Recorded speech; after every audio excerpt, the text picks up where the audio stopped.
Habit mjeku, ja çfarë thonë gazrat për shëndetin tuaj.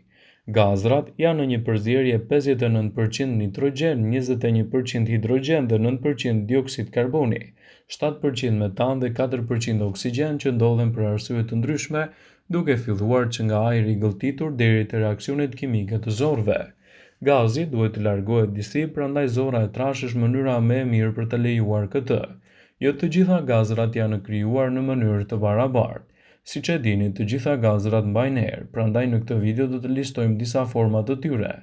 Gazrat pa erë, sipas statistikave, shumë prej përbërësve të tyre nuk kanë erë. Vetëm 1% e përbërësve që shkaktojnë erë të keqe janë nga sulfuri dhe nga zorrët. Gazrat me pak erë të keqe mund të jenë gjithashtu rezultat i ushqimeve që konsumoni, sidomos brokoli ose mishi i kuq. Gazrat me shumë erë të keqe mund të tregojnë gjithashtu edhe probleme me laktozën ose intolerancë ndaj produkteve, prandaj duhet të konsultoheni me mjekun tuaj.